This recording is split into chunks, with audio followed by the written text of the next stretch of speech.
Well, good morning. I wanted Senator McCain to start this morning, but he cleverly called a vote, and I lost 2-1, so I'm going to start. Thanks for being here. Over the last 2 weeks, we have seen how in the 21st century, technology can empower millions of ordinary people to resist the stranglehold of a repressive regime. Through blogs, text messages, and social networking websites like Twitter and Facebook, Iranians from all walks of life have been able to use cyberspace to exercise their fundamental rights to free speech and free assembly, and to share information among themselves and with the outside world about what has been happening inside their country. And what has been happening inside their country has been both inspiring as we've watched the yearning desire of the Iranian people for freedom and a better life come forward with courage to speak against the regime, and yet we've ultimately watched the regime brutally repress their own people. The fact is that as we acknowledge in our Declaration of Independence, there is in every human being a desire for freedom. We say in our Declaration that that's a right that every person has as an endowment from our Creator. That yearning desire, that flame burning inside everybody, for now seems too much in Iran to have been pushed out of the streets by the brutality of the regime. But the flame of freedom, the yearning of the Iranian people for freedom, has not been extinguished. And we as Americans, because of our founding and still driving ideals of freedom, rule of law, the right of assembly, the right of free speech, have a responsibility to do what we can to stand with those around the world, and now particularly in Iran, who are asserting their freedom. That's why Senator McCain and Senator Graham and I are announcing today our intention to introduce legislation when we return from the recess that will stand with the people of Iran.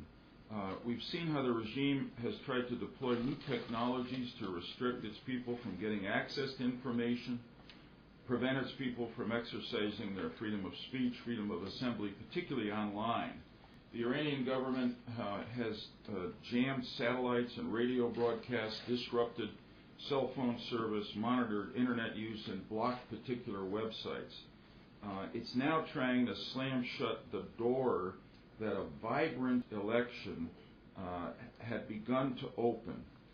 The legislation we intend to introduce is inspired by a clear and simple purpose. We want the Iranian people to be able to stay one step ahead of the Iranian regime, getting access to information and safely exercising freedom of speech and freedom of assembly online. I know some may ask, don't we risk discrediting the forces of change and reform in Iran, and risk that the regime will accuse us of meddling? I would ask if we don't stand up for the fundamental rights of the Iranian people to speak freely, to assemble peacefully, don't we risk abandoning our own first principles as Americans and undermining the courageous quest of the Iranian people for freedom? This legislation is not about endorsing or aiding one particular civil society group versus another in Iran. It's not about handing out money to groups in Iran. It's about the fundamental right of all Iranians to get access to the information that they want and to speak with one another. I'm going to yield at this point to Senator McCain to talk in more detail about the package of proposals that we're introducing.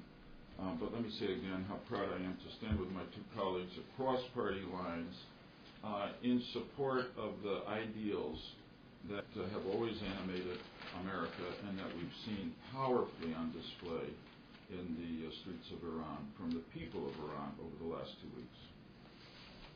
Well, I'm pleased to be here with Joe Lieberman and Lindsey Graham, and I think that it would be repetitious and not nearly as convincing to repeat the statement that, in my own words, the compelling statement that Senator Lieberman just gave. So let me get to the aspects of legislation that we're introducing. Radio FARDA.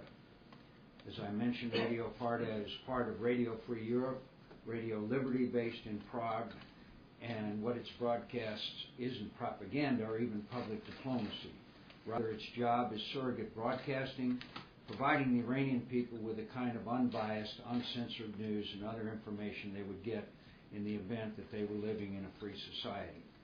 Unfortunately, as Joe mentioned, the Iranian government has taken several steps aimed at jamming Radio FARDA signals, and even under the best of circumstances, its coverage doesn't reach the entire country. Our bill will authorize additional funding to give Radio FARDA the ability to confront this jamming more aggressively and to expand its reach across the country with additional shortwave capacity, additional satellite time, and increased proxy capacity.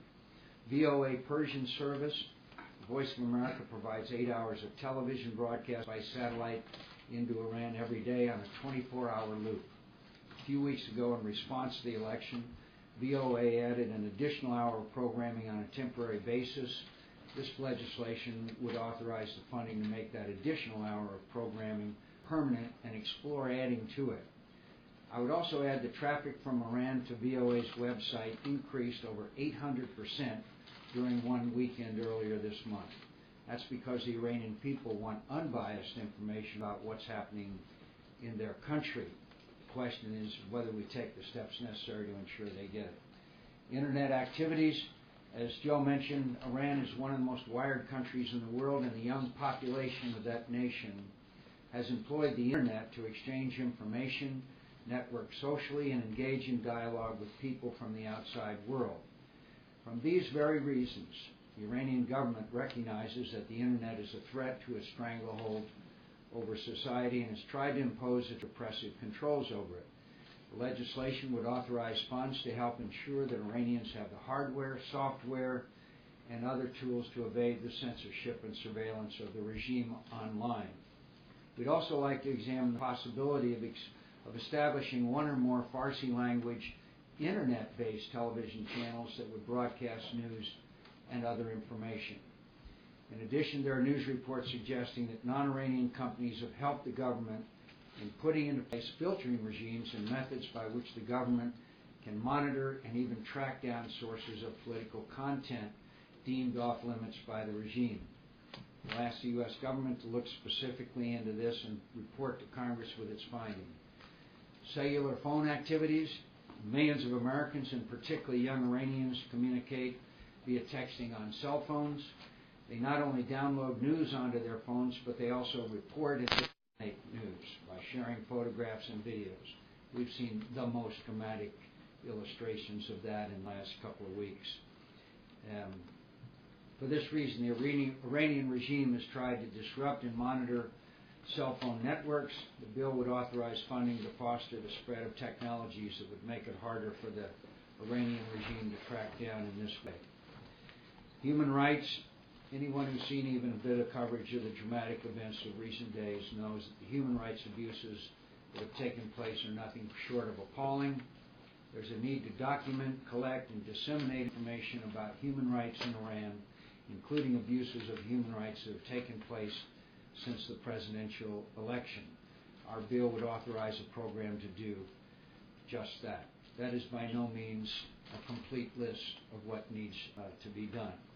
I would point out in the issue of Twitter, Facebook, and YouTube, back during the Cold War, we provided the Polish people and dissidents with printing presses. Twitter, Facebook, and YouTube are the modern-day printing presses. They are the way. They are the way to spread information and keep the hope of freedom alive amongst the Iranian people. And just a couple more things real quick. From the incredible to the outrageous, the Iranian soccer team, the national soccer team, 4 players wore green armbands, and they were banned from the team.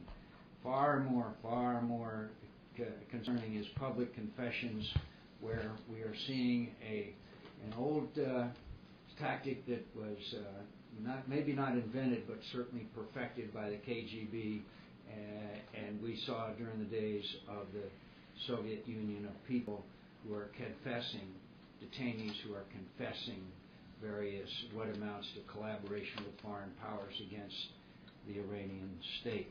Faces covered up, statements made. It's outrageous. Finally, I would commend to everyone this morning's Wall Street Journal has a column by Garry Kasparov, the world chess champion and leader of the opposition in Russia, and his final comment is, millions of Iranians are fighting to join the free world. The least we can do is let the valiant people of Iran know loud and clear that they will be welcomed with open arms. As Joe said, we don't take the side of either candidate. There seems to be some confusion about that. We take the side of the Iranian people to have human rights, to have the freedoms that we deem universal. And this argument about that somehow the government may be more repressive if we speak out on behalf of the people, we've seen that movie before. The liberal left during the Cold War has warned that if we spoke out for the people who were captive nations, members of captive nations, that would lead to greater repression. We found out after the Berlin Wall came down that we were, in their words, a beacon of hope and liberty and freedom for them. So the liberal left will again continue to argue that we should be nice to the Iranian regime and we shouldn't encourage dissidents. That is in direct contradiction to the fundamental principles of the United States of America. Well, if I may add, this is, if you look back in history, it just wasn't the liberal left criticizing Ronald Reagan. People in his own administration tried to dissuade him from making the tear down this wall speech. And the only person I think that voted against the resolution in the House condemning Iran was Ron Paul. So I just want to put on record that a lot of people have gotten it wrong. And this is not, to me, about my expertise versus somebody in a think tank. It's about me doing what I think I need to do. As an American, as somebody who is awed by the courage it takes to go to the streets, knowing you may not come back or you get killed or injured. I mean, I don't know. I mean, people in my country, our country, have done that. They've risked their lives. And how can you sit on the sidelines and watch this? You know, it's not about who's president of Iran. It's about right and wrong. And that's what Ronald Reagan understood. Ronald Reagan understood, yes, you negotiate, but you negotiate by telling the truth to the people you're negotiating with. We need to tell the truth about this regime. The people in Iran need to hear the truth. The organizations that you represent have been accused by the Iranian government of being agents of foreign powers. Does that mean you stop? Because people say outrageous things, and thugs and dictators will try to twist your words. That's no reason to stop speaking those words if they're true. And what Ronald Reagan and the Pope said did penetrate. And with this legislation, the chance of the truth penetrating Iran is greater. And the truth will set these people free. And I hope that we can, as Republicans and Democrats, understand not only the limitations we have as a nation, but also the obligations we have. So I reject the idea that speaking loudly and boldly and assisting the people in Iran is somehow bad foreign policy. It is the only foreign policy that makes any sense to an American. And I think it's going to make sense to the people in Iran. So this legislation empowers the truth. It gives resources behind transparency. Finally, as to this election, the people who will, a group that will kick out the media, shut down the internet, shoot young girls in the streets, send IEDs to a neighboring country to kill coalition forces helping that country and innocent Iraqis, that will fund Hezbollah and Hamas to destroy Israel is the same group of people that will rig elections. So if you're wondering about this election, given the behavior of this regime, how could they possibly endorse a fair election?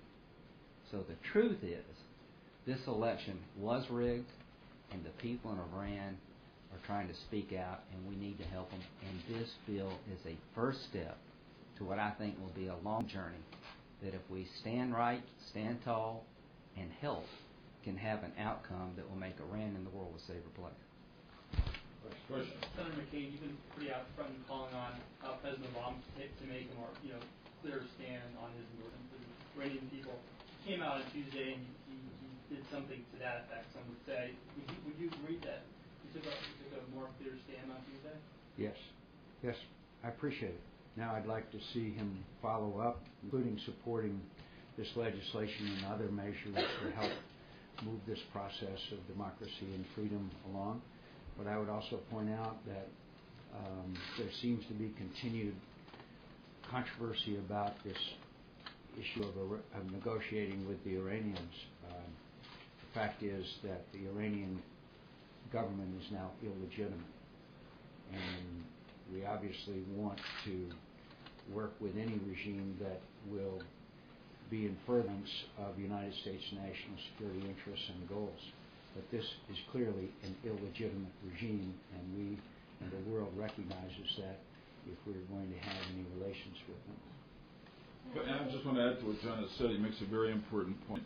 I've favored engagement because of the threat of the Iranian nuclear program. I've been skeptical about whether it could succeed, but now after what's happened in Iran over the last couple of weeks, as Senator McCain has said, you've got to be really careful.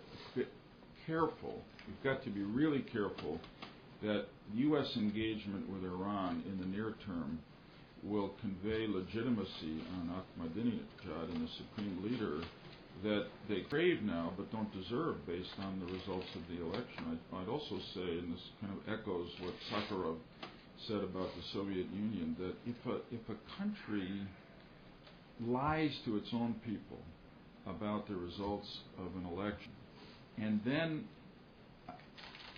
brutalizes them, in some cases kills them, when they protest that lie, it's going to be very hard to trust anything they say in the way of an agreement that results from that engagement. So this is a tough moment because we know the clock is running on the Iranian nuclear program.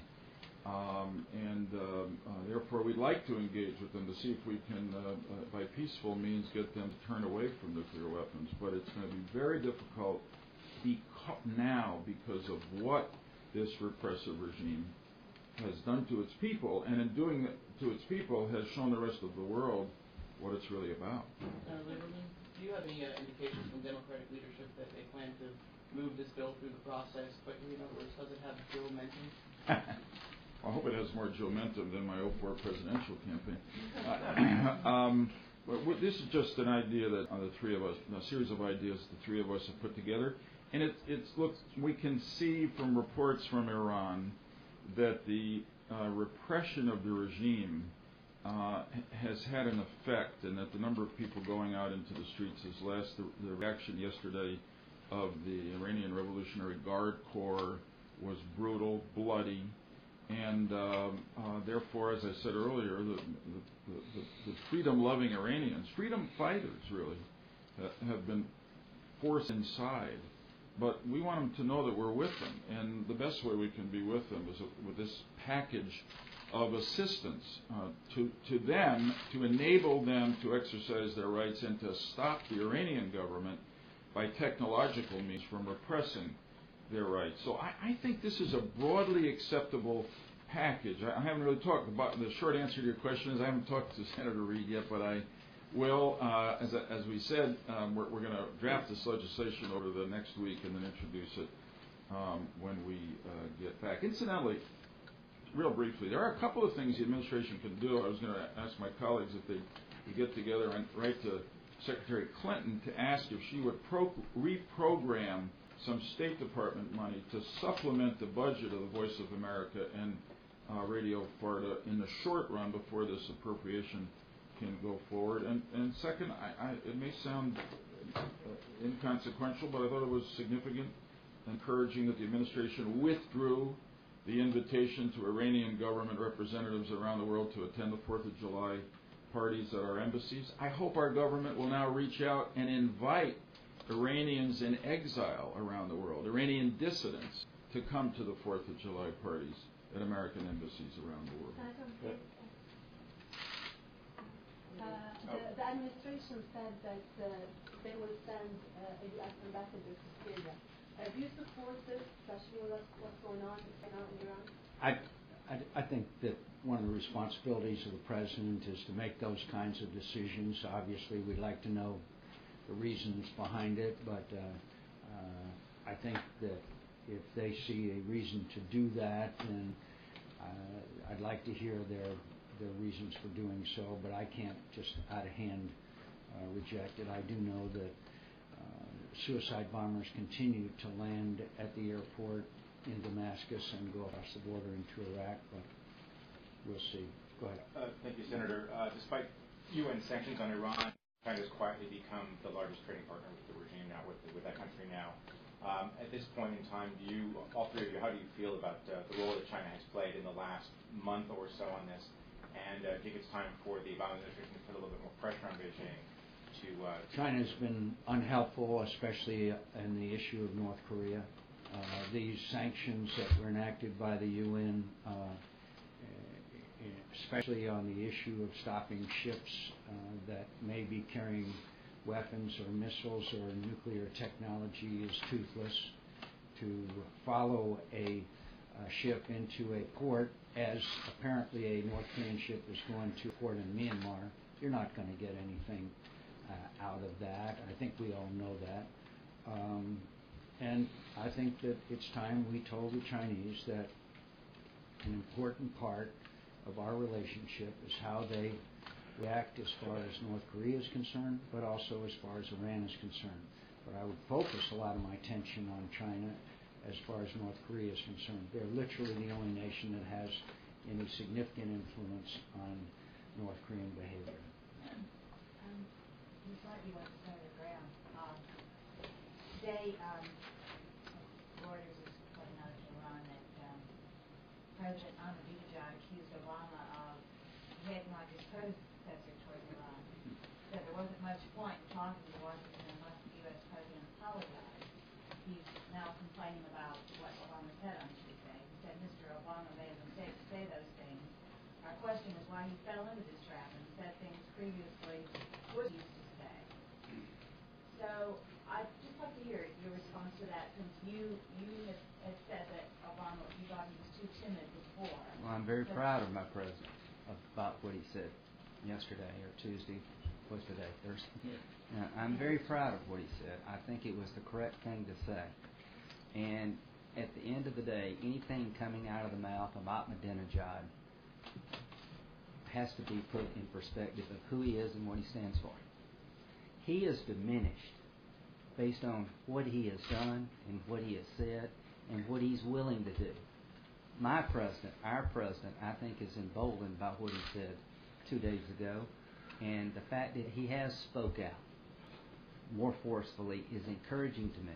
I want to help this president win in Iraq, Afghanistan, help with Syria and Lebanon.